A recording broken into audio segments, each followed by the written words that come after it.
Olá, turma. Vamos começar aqui a falar da parte de elicitação de requisitos. A parte de elicitação de requisitos a gente vai dividir em duas partes.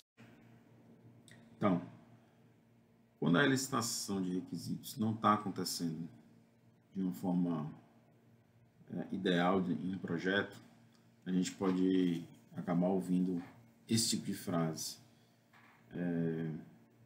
durante o projeto. O cliente não sabe o que quer, isso não foi dito na reunião, eu sei que pedimos isso, mas não é o que queremos. Essas frases demonstram, né, que conflitos já estão existindo, negociações estão tendo que ser feitas para entrar em acordo sobre o que deve ser feito no projeto. Quando você chega nesse nível de atrito, é porque você tem problemas no seu processo de requisitos. Muito provavelmente nas atividades de licitação. Porque a ideia é que o cliente ele esteja sendo conectado ao desenvolvimento através da licitação. É o momento em que a gente conversa com o cliente, entende o cliente e traz isso para dentro do desenvolvimento. Né? Se no desenvolvimento a gente está ouvindo esse tipo de frases, esse tipo de atrito, é porque essa interlocução está falha. Então, posicionando essa aula na engenharia de requisitos, nós estamos aqui. A gente vai começar a falar de licitação, faz parte dessa grande área de desenvolvimento de requisitos, sempre lembrando que essa figura aqui não representa um processo, isso aqui não representam fases, isso aqui representam atividades que precisam ser ativadas, que precisam ser executadas à medida que for necessário. É óbvio que você não vai especificar o que não foi licitado. Existe uma sequência natural dessas atividades no que diz a transformação de conhecimento. Então, eu vou validar uma coisa que foi especificada após uma análise e após uma licitação. Mas não significa que eu tenho que fazer toda a licitação de uma vez, para depois fazer toda a análise, depois fazer toda a especificação e depois toda a validação, ok? E esse termo é licitação, que até hoje esses corretores automáticos da língua portuguesa, eles não reconhecem essa palavra, né? Essa palavra aqui não é reconhecida como uma palavra do português. Talvez ainda seja considerado um neologismo, que vem de licitation em inglês. Mas se a gente for atrás na literatura técnica, o termo licitação ele quer falar sobre elucidar, trazer à tona algo latente ou que tem um potencial para ser importante, tornar visível ou extrair informação. Né? Esse extrair aqui, se você for ver, às vezes a gente referencia a parte de licitação como gathering, requirements gathering. Mas o termo correto é licitação, porque o termo não deve ser coleta, o termo não deve ser identificação. Os requisitos eles não estão prontos para você ir lá e coletá-los, e identificá-los e observá-los diretamente. Você tem uma série de informações que você vai coletar para depois você estar realmente extraindo requisitos do seu sistema. Então, se a gente está falando sobre conhecer, é óbvio que o processo de licitação, as atividades de licitação, ela é sobre aprendizado.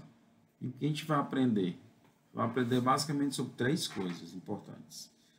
Você vai aprender sobre o ambiente, né? Ou seja, um determinado ambiente que pode ser um nicho de mercado, pode ser uma corporação, pode ser um setor dentro de uma corporação, pode ser um tipo específico de pessoas da sociedade ou de empresas da sociedade, ou seja, você pode estar fazendo um produto que tem um foco em uma categoria de empresas. Então, você vai precisar aprender sobre o seu ambiente, né, uma vez que você tenha ele definido. E depois você vai precisar aprender sobre a situação atual, que em inglês a gente tem esse termo as is, né? Quando a gente fala de um processo as is, é o processo como ele está agora, é a situação como ele está, é um sistema que já existe, já está em produção. Então a gente vai aprender sobre como está a situação atual, o que os usuários já estão precisando fazer em termos de processos, tarefas e quais são os apoios que eles têm.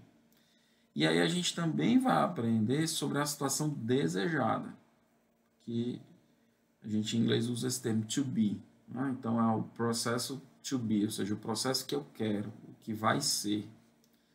Então a gente está numa constante aquisição de conhecimento e compreensão sobre o sistema atual e o sistema desejado e o ambiente onde essas coisas estão operando. Tá? Por que é importante, logo de início, ter noção desses três pilares? Porque a gente comete muitos erros na licitação, no desenvolvimento dos requisitos de um sistema, quando a gente ignora um desses três. Então, por exemplo, nós vamos fazer, a equipe foi contratada para fazer uma nova versão de um sistema. E aí as pessoas, por exemplo, negligenciam a situação atual. Só focam no ambiente e começam a fazer um sistema baseado em coisas que as pessoas acham que deve ser, a forma como o sistema deve ser naquele ambiente. E aí ignoram que os usuários dessa situação, desse sistema to be, os usuários que a gente quer que mudem de situação, eles estão na situação atual, que tem ferramentas que são utilizadas. Os usuários têm coisas que eles gostam, tem coisas que eles não gostam dessa situação.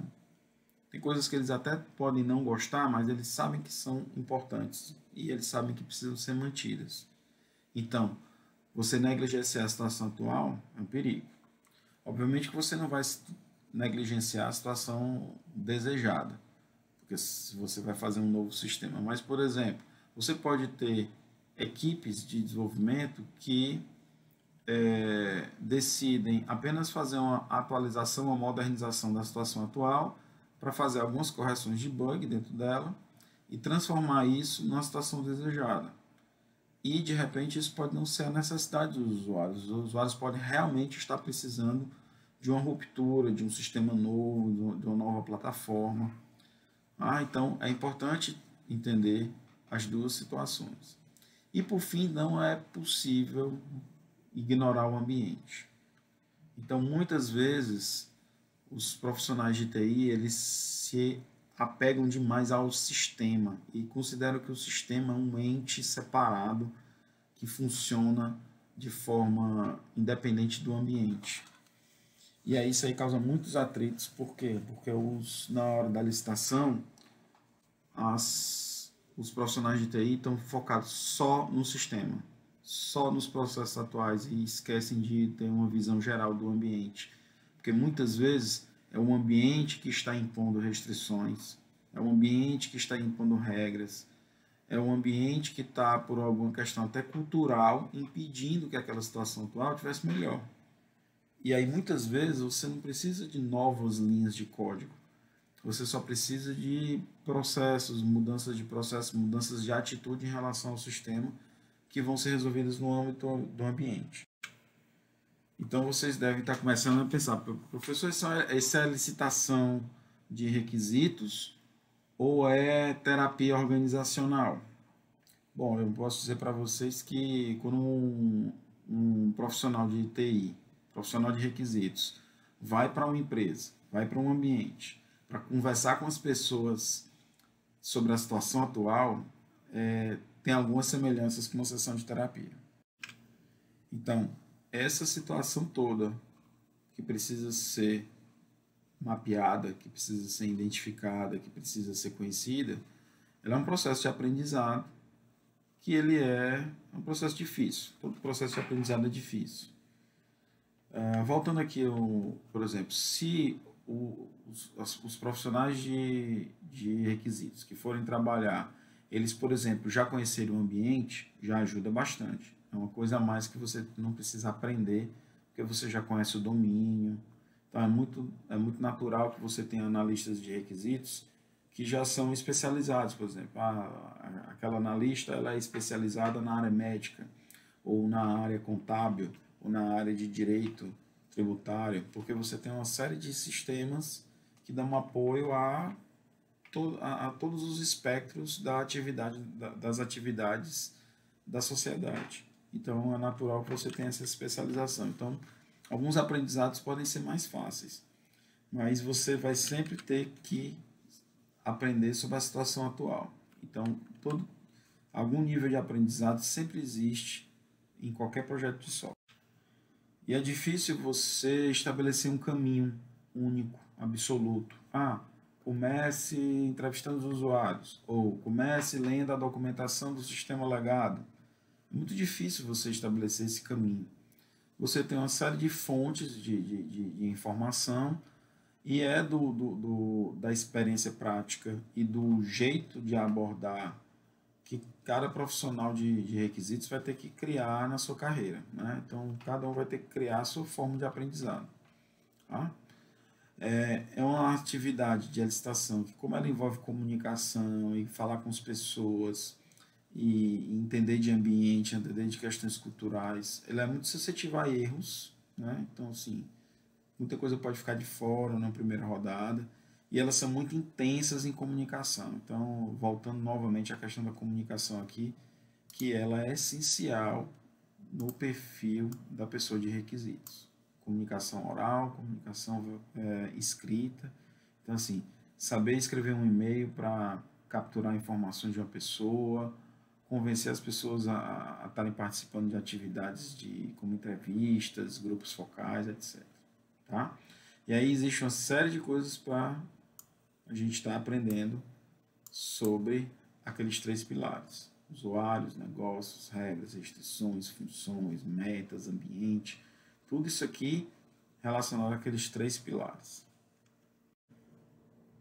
Então, se é um processo de aprendizado, quando é que a gente para de aprender? Quando é que acaba ou quando é que esgota a necessidade de aprendizado? Bom, da perspectiva do negócio, ou seja, da perspectiva do problema, aqui nessa aula eu estou usando muito o termo negócio, mas lembrem-se que que o negócio ele faz parte do espaço do problema, né? E a solução, que é o sistema, o espaço da solução. Então, da perspectiva de negócio, você tem alguns marcos importantes, como, por exemplo, finalizar um estudo de viabilidade, finalizar a aderência da solução aos problemas de negócio, ou seja, realmente a solução aborda todos os principais problemas de negócio. Então, isso é um critério para você saber se você já conseguiu elicitar tudo que é necessário. A viabilidade tecnológica é muito importante, ou seja, não adianta conceber uma solução impossível. Então, algum nível de viabilidade, de estudo de viabilidade tecnológica é interessante já ser executado, né? Eu, particularmente, já trabalhei num projeto que a gente teve um problema com isso. A gente errou na viabilidade tecnológica, começou a desenvolver o sistema, quando chegou na parte lá de desenvolver a função tal, X, a gente viu que o sistema operacional que a gente estava usando não dava suporte àquilo. E aí foi um perrengue danado, quase um mês de atraso, porque a gente teve que desenvolver uma biblioteca que a gente estava achando que a gente ia apenas usar. Então, são exemplos de viabilidade tecnológica que podem ser adiantadas, né? E aí você também já tem uma licitação, já tem um entendimento de restrições de custo, prazo e qualidade esperada do sistema, né? Então, do perspectiva de negócio, você já andou bastante em licitação se você já tem essas informações. Na perspectiva da solução, você não precisa, obviamente, estar com a solução toda pronta para entender que a sua licitação já chegou no nível adequado. Mas você pode fazer uma verificação dos requisitos, ou seja, você ter os requisitos iniciais sendo inspecionados e revisados por especialistas. E você pode também já ter pessoas da área de desenvolvimento fazendo também algum tipo de validação, algum tipo de revisão. Então, da perspectiva da solução, você também já andou o suficiente na licitação para poder ativar outras fases outras etapas do seu desenvolvimento. Mas, na verdade mesmo, a gente só sabe que a licitação deu certo quando o cliente aceita a entrega. Então, nada substitui o cliente ou o usuário validando um incremento. Quando eu falo aqui incremento, é uma entrega, é um pedaço, é a versão 1.0 ou a versão 1.1, 1.2. Seja essa validação aqui com representantes de usuários ou com os próprios usuários diretos. Nada supera isso. É a melhor e única validação que realmente importa. Todas as outras validações e verificações que a gente faz ao longo do processo é para tentar antecipar e para tentar diminuir os riscos de chegar na validação com os usuários e clientes e dar alguma coisa errada. Então, essa aula aqui a gente vai trabalhar 2 temas. Cada tema desse é um capítulo do livro. Estabelecendo os objetivos e depois a gente vai falar sobre alcançando os usuários. Então, para a gente estabelecer os objetivos e começar a organizar a investigação, né, começar a organizar os nossos estudos sobre aqueles 3 pilares, a gente tem um conjunto de perguntinhas muito importantes para serem feitas. Essas perguntas aqui, cada uma tem uma perspectiva diferente sobre atores e sobre coisas que o sistema vai abordar. Uma que é muito importante é quem. Então, quais são, né, as pessoas que estão envolvidas com o software, que usam o software ou estão interessadas que outras pessoas usem aquele software, usam de forma indireta, né? Então, mapear quem são essas pessoas é muito importante. Essa questão de o usuário, o sistema, é uma coisa muito impessoal e que dificulta muito ter uma noção sobre o uso do sistema. Então é interessante realmente fazer um mapeamento de quem são as pessoas que vão utilizar um determinado sistema, um determinado software. Do ponto de vista, por exemplo, de ambiente, uma pergunta muito importante é o onde. Ou seja, onde as pessoas estão utilizando aquele sistema. Onde mesmo do local físico, é em casa, é num ambiente comercial, é num balcão de uma loja, é numa sala de escritório. Então, você saber onde aquele sistema está sendo utilizado é muito importante. Claro que se você está fazendo um produto mais geral, esse onde aqui acaba sendo basicamente o tipo de aparelho, né? Por exemplo, vai ser utilizado em smartphones, vai ser utilizado em desktops. Mas mesmo assim, faz diferença saber os prováveis espaços onde as pessoas estão utilizando aquilo ali. Então, por exemplo, eu fiz um aplicativo aqui, estou com ideia de aplicativo, que a pessoa, a pessoa normalmente usa esse aplicativo quando está... Vou dar uma ideia aqui. A pessoa está fazendo uma lista de compras. Quando você vai organizar a lista de compras no celular, existe uma grande probabilidade de você estar só com uma mão disponível. Por quê?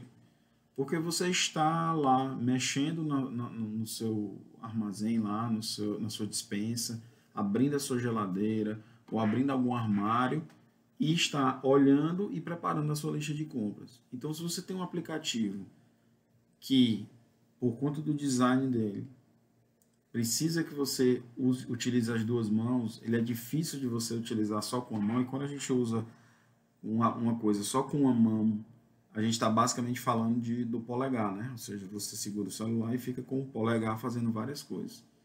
Então, seu software aguenta isso, ou seja, as pessoas utilizarem ele com apenas uma mão enquanto estão andando, se abaixando. Então, discutir o onde é muito importante para você posicionar o seu ambiente, o seu sistema.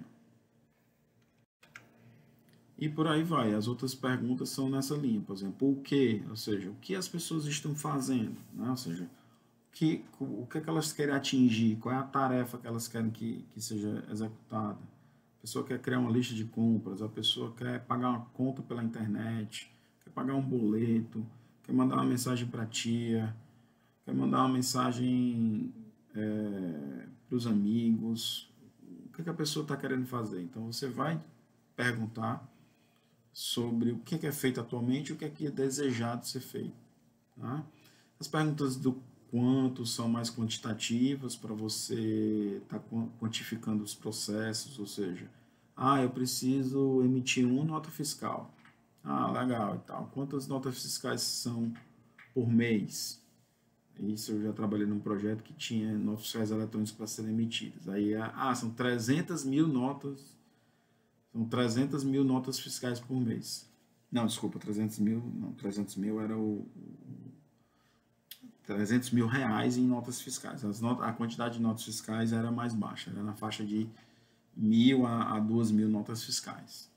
Aí a gente olhou, bom, beleza, 1.000 notas fiscais, 2.000 notas fiscais durante um mês, 30 dias, poxa, qualquer computador pé rapado consegue executar isso, né? Aí a gente perguntou quando essas notas fiscais são emitidas. Elas são emitidas nos últimos 3 dias do mês. Então, eram, sei lá, 3.000 notas fiscais por mês, mas que eram emitidas todas nos últimos 3 dias do mês. Então a gente estava falando, na verdade, de 1.000 notas por dia durante 3 dias. Então, isso aqui faz uma diferença absurda na hora de você estar tomando decisões do seu projeto. Mas a pergunta principal mesmo, essa do meio aqui, é o porquê. Por que essas pessoas estão usando o sistema? Por que elas querem isso? Por que é feito nesse ambiente? Por que é feito nesses dias do mês? Por que essa quantidade? Então, o como aqui seria para você fazer uma investigação sobre detalhes do processo, né? Ou seja, tudo bem, a pessoa quer emitir uma nota fiscal, mas como é o passo a passo de emissão? Por onde é que passa? Vai lá na Cefaz, volta para o ERP da empresa, aí tem que gerar um número de protocolo e depois volta lá na Cefaz para ver se deu certo. Então você vai entender ali o processo. E vai estar sempre questionando para cada perspectiva dessa, por quê? Por que isso aqui existe? Por que é feito? Por que são essas pessoas? Por que não são outras? Né? E quando você começa a fazer as perguntas por quê, você começa a entender o racional, começa a entender as motivações, começa a entender um pouco mais sobre como a situação atual chegou naquele ponto. E assim, pessoal, se nessa disciplina você esquecer tudo, tipo daqui a 2 semanas depois de terminar a disciplina, alguém chegar para vocês, e aí, requisitos, o que é que tu aprendeu? A pessoa esqueceu tudo? Não, eu esqueci tudo. Tentem só lembrar de uma coisa. Tentem só lembrar de que essa perguntinha, por quê, é a ferramenta mais poderosa de licitação de requisitos que existe. É a pergunta que deve ser feita recorrentemente, até o cliente cansar de responder. Então, as fontes de licitação, ou seja, onde eu vou, para quem eu vou fazer aquelas perguntas? Porque não necessariamente aquilo ali tudo vai ser respondido por pessoas. Tem várias dessas informações aqui que você pode checar olhando o sistema atual. Então, você pode olhar o sistema atual e descobrir como uma coisa é feita, o que é feito. Você pode ver documentações. Então, existe uma série de fontes de onde você vai tentar extrair aquelas perguntas, né? Aquela pergunta não necessariamente vai ser feita por uma pessoa. Você vai elaborar uma pergunta que precisa ser respondida e vai tentar achar aquela resposta. Então, eu tenho, obviamente, usuários e stakeholders como uma fonte primordial, essencial, mas eu tenho uma série de outras coisas que podem ser consultadas para responder essas perguntas. Tem um exercício que eu gosto de fazer em sala de aula, mas que a gente vai ter que fazer uma adaptação aqui, porque a gente está fazendo um vídeo, tá? Então, eu queria que vocês lessem aqui as instruções e pausassem o vídeo. Basicamente, o que eu quero que vocês façam? Eu gostaria que vocês respondessem essa pergunta. Por que você está cursando essa graduação? Ok? Se você está vendo esse vídeo e não está cursando a graduação na UFC Quixadá, você pode responder por que você está vendo vídeos sobre engenharia de requisitos. Tá? E eu queria que vocês anotassem essa pergunta. Pode ser no editor de texto, pode ser no papel. Tá? Mas é importante que você tome nota, não fique só na sua cabeça. Tá, ok? E aí eu quero que você pause o vídeo agora, responda por que você está cursando essa graduação, e depois que você tiver a resposta claramente no papel ou no editor de texto, aí você continua o vídeo, ok? Você não continuou o vídeo sem ter escrito a resposta não, né? Vamos lá, pausa o vídeo para continuar a resposta. Ok, vou confiar que você escreveu a primeira resposta. E agora a segunda parte do exercício é bem simples. Eu basicamente quero saber, quero que você responda por que o que você escreveu na resposta 1 é importante para você. Uma pergunta bem simples, você botou aí no papel ou no editor de texto alguma frase, alguma resposta para a pergunta anterior. E agora essa pergunta é, por que isso que você escreveu é importante para você? E agora, da mesma forma, eu quero que você pause o vídeo, pense na resposta e anote sua resposta no papel ou no editor de texto. Pode anotar logo abaixo da primeira resposta. Combinado? E aí, pode pegar o tempo que você quiser para pensar na resposta e aí você continua o vídeo, tá? Se você continuar o vídeo sem fazer as respostas, vai perder toda a graça. Bom, vamos lá então. 2 respostas escritas. Vamos para a terceira, que é a última, eu juro. A terceira aqui, se você não quiser escrever essa, tudo bem, mas tente escrever essa. Agora eu quero saber o seguinte. Pegando a sua segunda resposta, responda por que isso que você escreveu é importante para você. E aí, coloca de novo por escrito como resposta 3. Né? Ou seja, por que... Tá? Então, por que o que está ali na resposta 2, a segunda linha aí que você respondeu, é importante para você? Vamos lá, vou confiar que escreveu a resposta, tá certo? Não vai precisar dizer qual é a resposta para o professor, combinado? Cada um fica com a sua própria resposta. Então, gente, esse exercício é basicamente uma reflexão. Foi difícil escrever a resposta 3? Talvez a primeira resposta tenha saído um pouco mais rápido, mas na medida que nós fomos acumulando os porquês, pode ser que a resposta 3 tenha sido um pouco mais... Não que ela não fosse desconhecida sua, mas talvez ela tenha sido não tão rápida de articular. Mas eu tenho certeza como todos vocês responderam as 3 respostas. Não é? Então, assim, você já tinha refletido sobre isso? Ou seja, você já tinha refletido sobre essa sua motivação, realmente lá no cerne da motivação? Porque quando você faz essas 3 perguntas em sequência, o que acontece? Você está deixando muita coisa de lado, muitas coisas periféricas e indo para as coisas importantes que você considera na sua vida. Então, quando chega na primeira resposta, talvez você esteja falando sobre salário, sobre carreira, sobre trabalhar na área de TI, que é bacana, está na moda. Mas quando chega na parte 3, talvez você já esteja tocando em coisas bem mais profundas do seu jeito de viver e dos seus objetivos de vida. Tá? Então, assim, por exemplo, você já havia exposto esses motivos para outras pessoas, assim, mesmo numa conversa, não formalmente, mas numa conversa você já tinha respondido isso, assim, por que você está fazendo essa graduação? Talvez a primeira resposta já tenha sido, você já tenha proferido alguma vez, mas a segunda e a terceira, você já tinha exposto isso para alguém? Então, veja, qual é a reflexão aqui? Quando a gente vai conversar com os clientes, a gente vai fazer isso. Por quê? Por quê? Por quê? E muitas vezes os clientes, os usuários, eles acabam refletindo pela primeira vez de motivações quando eles são instigados por um profissional bem treinado de requisitos. Então vão ter respostas que não estão na ponta da língua ou tem respostas que não vão nem conseguir ser respondidas. Vão ser respondidas do tipo, não sei. Você está me perguntando por que o processo é desse jeito? Eu não sei dizer. Eu acho que é por causa disso. Mas tem que falar com a cicrano ou fulano que foi quem desenhou isso aí. Entendeu? Então, assim, a gente quando vai para campo, para conversar com os usuários, para conversar com os clientes, para tentar elicitar as informações, elas não estão prontas. A gente tem que cavar para achá-las. E aí, como é que a gente começa a licitação? Ou seja, qual o pontapé inicial de uma licitação se a gente considerar que projeto está começando, independente de ser um sistema que já existe ou não, se o projeto está começando. A gente começa com o estabelecimento da visão, a visão do produto. Tá?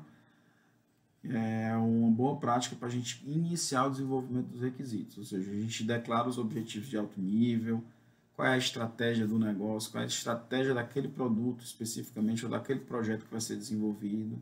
Tá? Porque essa visão ela vai servir de referência para todo o projeto. Toda vez que as pessoas estiverem fazendo revisão do gerenciamento e do planejamento do projeto, elas vão estar voltando na visão e lembrando o que a gente queria mesmo. A gente quer isso, então vamos continuar levando o projeto para chegar nessa visão. Então essa visão aí, ela não entra em detalhes técnicos de requisitos, ela entra em detalhes de organização. Por exemplo, eu quero resolver esse problema dos usuários, eu quero resolver esse problema aqui de faturamento da empresa para determinada atividade. Então você tem objetivos de negócio que são definidos e vai orientar aquilo ali. A visão bem definida, ela ajuda tanto a definir o escopo do projeto, como ela também ajuda a definir o que não vai ser feito. Porque quando você tem uma visão, tudo que você faz é para chegar naquela visão. Então, tudo que é relacionado ao projeto, relacionado com as tecnologias, relacionado ao ambiente operacional daquele projeto, mas que não ajuda a atingir a visão, ela não entra no escopo do desenvolvimento. Tá? Então, a visão do projeto ela ajuda muito a compartilhar esse entendimento comum do projeto entre todos os envolvidos, tanto os usuários, as partes interessadas, as stakeholders, como a equipe de desenvolvimento. Tem várias formas, pessoal, de desenvolver a visão do produto. Tá? Essa visão do produto que eu vou até mostrar para vocês, e é o template do trabalho, que a gente vai falar mais para frente, ela é uma visão mais completa, onde você coloca mais informações. Né? Então, a intenção de eu estar usando isso aqui na graduação com vocês é para mostrar, digamos, um template um pouco mais completo, para vocês treinarem, buscar todas essas informações, mas a gente tem diversas alternativas sobre a apresentação da visão do produto. Uma, por exemplo, que é muito conhecida, principalmente no universo das startups, é o Business Model Canvas, né? Que é como se fosse uma visão do produto em uma página só. Em vez de eu ter várias páginas, eu tenho uma página só em que eu concentro muitas das informações que estão aqui, né? Ou seja, só que concentradas de outra forma, de uma forma um pouco mais sucinta e tentando demonstrar aqui as interrelações. Não é? Então, o Business Model Canvas também é uma forma de você planejar uma visão do produto. Eu coloquei até um link aqui, que tem várias alternativas, até mesmo para o Business Model Canvas. Tá? Mas a ideia do Business Model Canvas, dessas alternativas e da visão do produto, é ter esse norte, estabelecer um norte para que as pessoas que estão trabalhando no projeto elas tenham uma noção do que é que precisa ser atingido. Então, independente do modelo que você esteja usando, a sua visão ela precisa ter um posicionamento sobre o problema. Então, você vai descrever o problema, vai descrever quem é afetado por esse problema e vai descrever qual é o impacto. Qual o impacto desse problema para fazer com que as pessoas busquem uma solução, ou seja, por que uma solução ela é necessária? Por que você precisa fazer esse novo projeto? Esse seu novo projeto, ele vale o quanto ele vai resolver do impacto do problema. Veja, eu posso ter um problema, mas que ele não gera basicamente nenhum impacto financeiro. Né? Então você tem uma série de usuários ali que se você perguntar para eles, você gostaria de ter um aplicativo que faz XYZ? E eles diriam, legal, eu gostaria. Se for gratuito, eu topo. Mas assim, não é um problema, não é uma ausência que gera um impacto. Tá? Claro que essa visão aqui é uma visão em que eu tenho algo mensurado em relação ao impacto do problema e consigo pensar numa solução para ele. Quando a gente está trabalhando, às vezes, em mercados abertos, Às vezes a própria demanda do problema é criada pelo sistema, pelo software, né? Então, assim, o WhatsApp, eu gosto muito do WhatsApp porque o WhatsApp é uma coisa que apareceu, ele é similar a outras coisas que já existiam na época, mas ele mostrou que as pessoas tinham necessidades de comunicação que não eram atendidas. Então, se você fosse procurar perguntar para as pessoas se elas precisavam de um WhatsApp, elas iam dizer que não.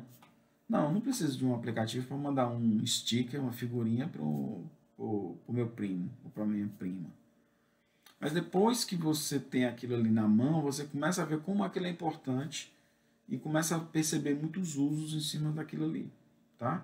Mas mesmo assim você precisa ter uma visão do problema bem definida antes de começar o projeto. E aí você também vai precisar fazer um posicionamento do produto em si, ou seja, da solução.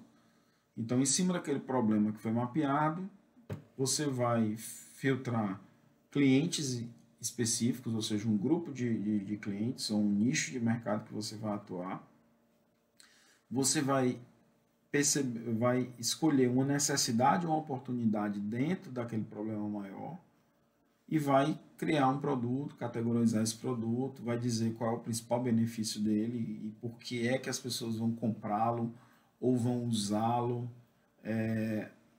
para assistir, mesmo que precisem assistir propagandas neles, ou mesmo que precisem ceder dados que vão depois ser utilizados para propaganda. Qual é o benefício, né? Quais são os principais concorrentes e qual é a diferencial do seu produto, né? Então, a visão do produto é isso. Você vai começar uma coisa nova, você tem que posicionar. E se eu tivesse trabalhando numa corporação? Olha, professor, o pessoal quer fazer uma versão nova do sistema. Eu preciso fazer isso aqui? Precisa. Porque você vai colocar como concorrente outros sistemas similares que já existem àquele que está em produção e vai colocar também o próprio sistema atual como concorrente, ou seja, qual é o concorrente de um sistema novo que você quer desenvolver? É o sistema legado que já funciona. Será que não é melhor só atualizá-lo? Né? E vice-versa, se você chega num projeto, embarca num projeto que está atualizando um sistema legado, qual é o concorrente? O concorrente é pensar na opção de reescrever o sistema e ficar sempre comparando para ver qual é a melhor opção. Essa resposta ela não é trivial. Você pode ter sistemas legados que não vale a pena reescrever e você pode ter sistemas legados que vale a pena reescrever. Isso não é uma resposta já pré-definida. Depende muito do ambiente, depende da situação atual e depende do que se deseja. E essa visão do produto, ela é importante porque ela vai direcionar o escopo do projeto. Quando você está efetivamente trabalhando num projeto, aquele projeto ele está construindo ou ele está mantendo um produto. Tá? Então, a visão do produto é uma coisa e você tem o seu escopo específico do seu projeto. Esse projeto aqui vai fazer a versão 2.0 do produto que tem a versão 1.0 atual. Então, para o projeto da versão 2.0, é interessante ter uma visão do produto. Inclusive uma visão se o produto já tem novas versões. Eu estou fazendo aqui a versão 2.0, mas o produto já tem até preparado aqui qual vai ser a versão 3 ou 4. E isso existe, por exemplo, em sistemas, tem alguns projetos open source, em que a gente consegue ter a visibilidade disso, que você tem, por exemplo, a versão do Linux. Você tem uma versão que está sendo trabalhada de desenvolvimento e uma versão estável. A versão estável você está fazendo basicamente manutenção corretiva e preventiva. E na versão de desenvolvimento você está colocando novas funcionalidades, ou fazendo testes, ou explorando novas opções. A gente consegue ter uma visibilidade disso em projetos open source, mas isso também acontece em produtos. Ou seja, dentro dessas grandes empresas que têm grandes produtos, elas também estão trabalhando sempre com um roadmap, né? Ou seja, um caminho de trabalho pensando no projeto 5, 10 anos para frente. Então, a licitação de requisitos, ela faz parte desse refinamento constante de requisitos. E basicamente, assim, a licitação, ela basicamente não para. Tá? Você pode parar até de elicitar alguma coisa específica, um pedaço específico do sistema, mas as atividades de elicitação, elas continuam ao longo de todo o projeto até o projeto encerrar. Porque você está sempre precisando revisitar, você tem alguma mudança, algum pedido de mudança que foi feito, você precisa fazer a licitação, você tem algum bug que apareceu, você precisa fazer a licitação daquilo ali. Então, é um ciclo constante de refinamento. Colocando, por exemplo, numa visão de interações, né? Imagine que você, por exemplo, está trabalhando com o Scrum, tá? Quando você trabalha com Scrum, muitas vezes quem trabalha pela primeira vez ou só estudou sobre Scrum, acredita que a única coisa que está sendo feita no projeto é o que está naquela foto lá do framework, né? Que tem o sprint plan, tem aquela rodinha lá, que é o rodar a sprint, depois a saída lá com a sprint review, retrospectiva, e aí emenda no próximo plan. Mas na realidade, você tem coisas que estão sendo feitas fora daquele ciclo. Então, em termos de licitação, o que acontece? A licitação você tem pré-desenvolvimento. A ideia, o ideal é que quando você chegue para fazer uma determinada atividade de desenvolvimento de uma interação, você já esteja com seus requisitos pré-explorados. Ou seja, as suas ideias as suas histórias de usuário já estejam cultivadas, né? Que é o backlog grooming. A gente vai falar mais na frente sobre isso. Mas a ideia é que você já tenha explorado e já tenha preparado o seu backlog para que a equipe e o Product Owner possam priorizar e escolher o que, é que vai entrar em desenvolvimento. Ao longo do desenvolvimento, a análise de analista de requisitos, a pessoa de requisitos, ela pode dar apoio para a validação e no final do desenvolvimento você vai precisar fazer a revisão e o acompanhamento daqueles requisitos. Né? Então, na perspectiva do profissional de requisitos, para o escopo de uma interação, existe um trabalho prévio, um trabalho durante a sprint e um trabalho de revisão e acompanhamento daquele requisito que foi implementado. E aí você está sempre à frente, né? Ou seja, para a interação 3, a próxima interação, você já começa a fazer o pré-desenvolvimento antes da interação 3 iniciar, para continuar alimentando a equipe com itens de backlog. Então, se você fizer um recorte aqui transversal, a vida de um profissional de requisitos que está trabalhando num projeto rodando métodos ágeis, está trabalhando com um pouco de tudo. A pessoa está, em relação à próxima sprint, fazendo pré-desenvolvimento, em relação à sprint atual, dando apoio de validação e respondendo perguntas, e em relação às sprints passadas, está acompanhando esses requisitos para que esses requisitos continuem válidos e não sejam invalidados por conflitos que possam acontecer em interações futuras. E aí o que acontece, pessoal? A licitação especificamente essa parte de exploração. Então eu estou constantemente explorando, refinando constantemente meus requisitos, e aí eu posso estar precisando voltar lá para conversar com usuários, para ler uma documentação, para conversar com um stakeholder, para estar fechando uma especificação para ser utilizada na próxima sprint. Ok? Então, esses são os conceitos gerais relacionados a estabelecimento dos objetivos do projeto, tá? E aí a gente parte, agora que a gente estabeleceu os objetivos, a gente parte para entender um pouco melhor os usuários. Mas a gente já mapeou os usuários nos objetivos, mas a gente começa a querer estudar melhor os usuários, tá? Então, o que acontece? Você tem uma série de pessoas que estão ali no entorno de um sistema que vai ser feito, de um produto, de um serviço de software, e você vai classificar essas pessoas. Um grupo muito importante das pessoas é os stakeholders, que são as pessoas que estão patrocinando ali e têm interesse no resultado do sistema.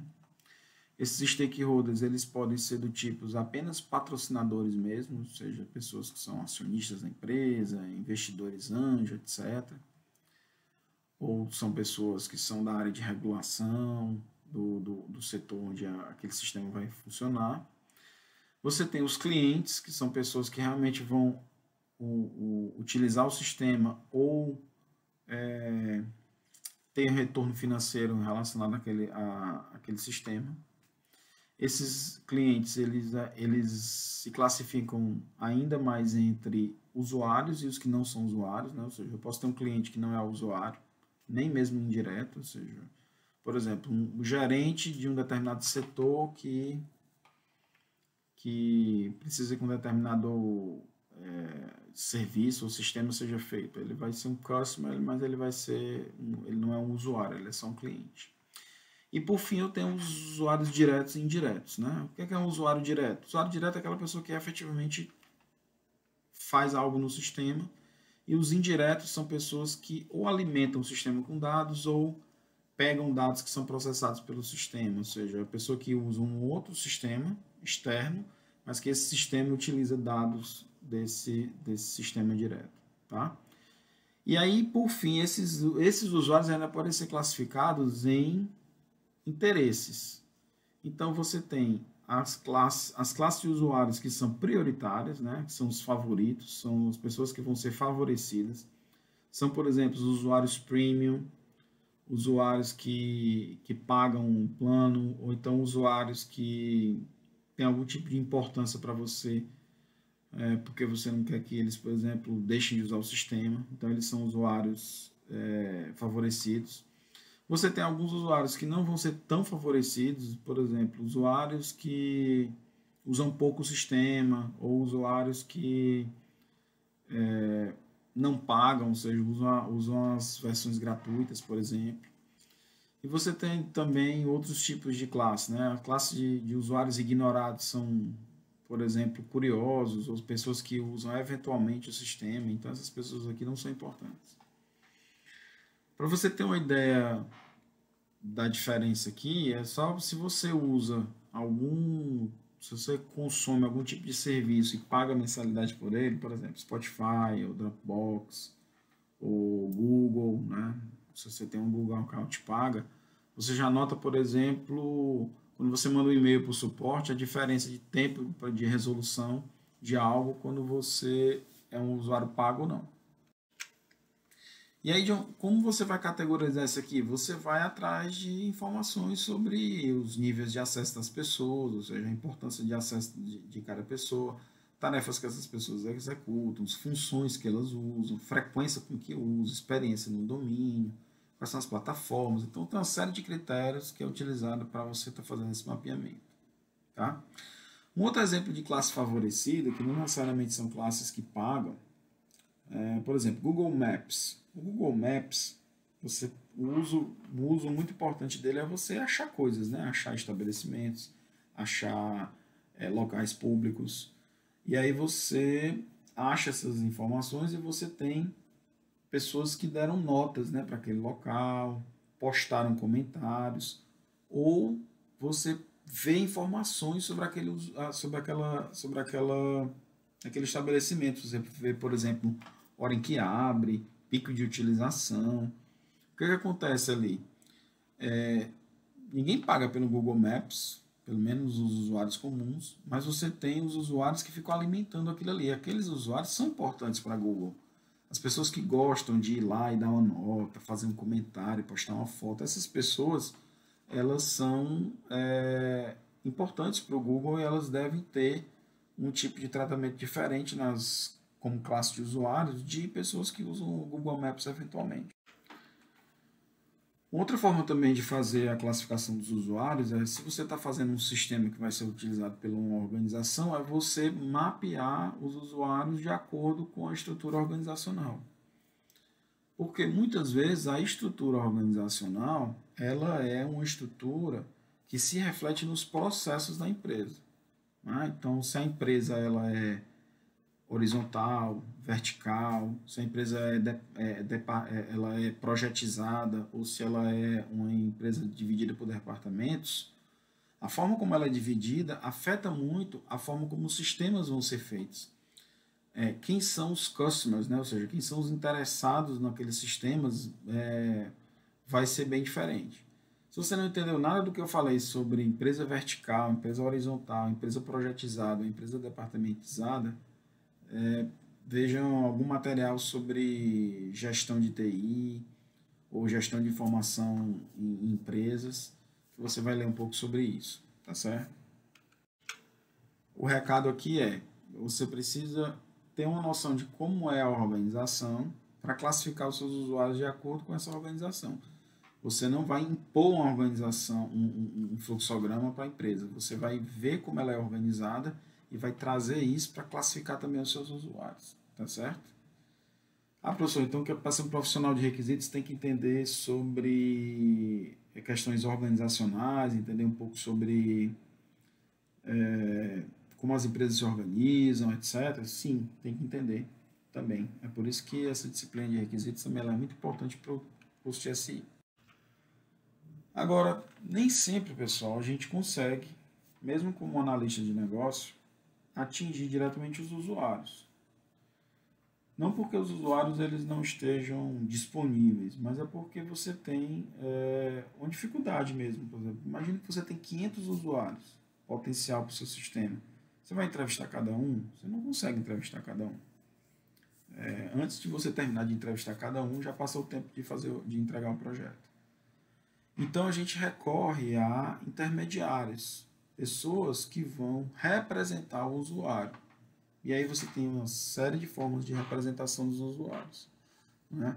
Você tem o Product Champion, que dependendo da sua metodologia de desenvolvimento, ele ou ela pode ser chamado de Product Owner, né? Ou seja, dono do produto ou dona do produto. Ou pode ser o Product Champion no Extreme Programming, na programação extrema, ele é chamado Customer on Site, né? Ou seja, cliente, cliente dentro da equipe.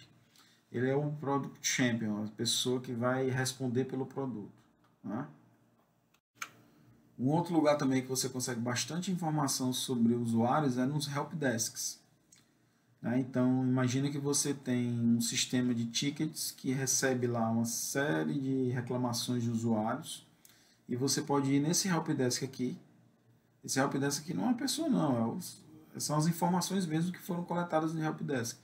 E o analista de negócio, o analista de requisitos, vai lá caçar informações sobre os usuários. Os usuários escreveram lá erros que eles acharam, eles ou elas acharam, coisas que não estão gostando sobre o sistema, notas que deram no sistema. Um local que é tipo um helpdesk, mas não é chamado assim, são, por exemplo, aquelas seções nas lojas de aplicativos em que você tem os comentários e as avaliações dos usuários. Aquilo ali é uma fonte inesgotável de informações relacionadas a requisitos. Né? As empresas colocam aquilo ali, recebem feedback, e aquele feedback, quando chega para quem está do outro lado, o desenvolvedor, você tem uma crítica, você tem uma nota, você tem uma explicação e você tem a versão do software que o sistema, que aquele usuário está usando. Você tem o tipo de o tipo de smartphone que aquela pessoa está utilizando e inclusive você recebe alguns metadados daquela pessoa, por exemplo, qual o país daquela pessoa e tal. Então, hoje, as lojas de aplicativos são um tipo de helpdesk, são um tipo de informação sobre usuários que estão representadas ali. Por exemplo, na área de projetos open source, existe muita a ideia de minerar os repositórios lá de bugs que são enviados, que é uma forma de você estar levantando requisitos sobre próximas versões dos sistemas open source. Um outro tipo de fonte interessante para alcançar os usuários é conversar com pessoas de nível de gerência daqueles usuários. Né? Então, assim, por exemplo, imagine que você vai fazer um software, vai fazer alguma coisa para um call center. Além dos próprios usuários, que os usuários estão refletidos aqui, ó, pessoal. Tá vendo? Opa. Até um desenvolvedor pode conversar com o usuário, não tem problema. Tá? Pode conversar com um analista de requisitos também, não sei, cadê? Também aqui, ó. Então, você tem todas as possibilidades. Mas você conversar com uma pessoa que tem uma noção mais horizontal do grupo, ou seja, uma pessoa de gerência daquele grupo, pode estar dando muitos insights interessantes, muitas informações interessantes para análise de requisitos, para a licitação de requisitos. Bom, e por aí vai. Por exemplo, as equipes de marketing, elas são muito acostumadas a fazer grupos focais, né? Eu não sei hoje, mas atualmente, sabe qual era uma das empresas que mais aplicava o grupo focal e era uma das especialistas no Brasil nisso? A Rede Globo. A Rede Globo usa grupos focais para fazer a avaliação durante a apresentação das novelas, durante as apresentações semanais que eles têm. Eles fazem grupos focais e esses grupos focais geram uma série de informações que vão para quem? Estão na lista de negócios? Não, vão para o escritor lá, para o autor da novela. E ele já reflete determinadas insatisfações com a narrativa e já reflete isso na obra. Algumas pessoas podem achar que é chato, né? Porque, tipo, a pessoa faz a novela para o que o pessoal está querendo assistir. Mas, bom, é o jeito da Globo de lidar com aquilo ali. Então, a gente tem diversas formas de alcançar o usuário que não são necessariamente diretamente com o próprio. Você tem uma série de outros setores que podem ser ativados para você chegar no usuário, chegar a informações do usuário. Então, para concluir essa primeira parte aqui de licitação de requisitos, as conclusões são rápidas. Primeiro, a licitação não é tirar pedido. Então, você não vai chegar lá para o cliente e o cliente vai dizer uma coca, um hambúrguer duplo e batatinha. Ele não vai chegar e vai dar pronto para você. Inclusive, a gente vai conversar na próxima aula sobre essa questão de coisas que chegam prontas, né? Que são coisas que podem ser interessantes, mas também pode ser um tiro no pé.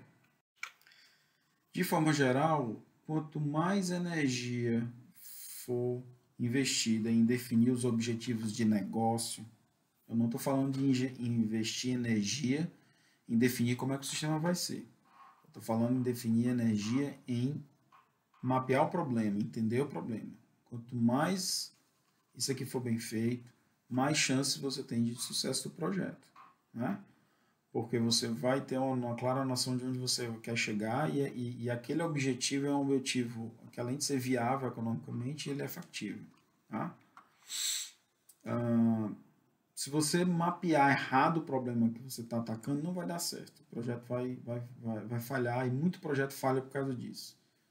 O projeto falhou por quê? Porque a equipe não soube programar, não soube testar. Assim, um projeto falhar catastroficamente, ele às vezes tem muito mais a ver sobre estar atacando o problema errado do que estar fazendo alguma coisa implementada errada. É óbvio que a gente tem, infelizmente, casos na história de erros bobos, defeitos bem pequenos, mas que geraram catástrofes, como, por exemplo, foguetes ou satélites que são perdidos por causa de poucas linhas de código e aí você perdeu tudo aquilo ali. Mas o objetivo ele estava válido. O objetivo continua certo. Houve um problema na implementação, tá? Mas nesses sistemas que a gente chama de sistemas comerciais, às vezes muitos dos erros de projeto, os projetos falham não por questão de implementação, mas falham por questão de não formatar bem os objetivos. E por fim, conhecer os usuários é um processo contínuo, né? Então os usuários mudam, eles evoluem, eles precisam ser reclassificados, né? À medida que você vai entregando novas versões de um sistema para o usuário, você está mudando os usuários, eles estão criando novas expectativas em relação a isso, ok? Tem um caso que eu acho curioso, que aconteceu no campus de Quixadá, que a biblioteca do campus de Quixadá criou um perfil no Facebook. E o primeiro comentário que foi feito, isso eu me lembro porque eu vi no dia lá que foi criado e entrei para ver. O primeiro comentário que foi feito no perfil do Facebook da biblioteca do campus de Quixadá foi a seguinte pergunta: eu já posso fazer reserva de livro aqui pelo Facebook? O que é que vocês acham? Dava para fazer a reserva pelo Facebook? Mas essa era a expectativa do usuário. A gente tem que entendê-los para a gente conseguir ter sucesso nos nossos projetos. ok? Tchau, tchau.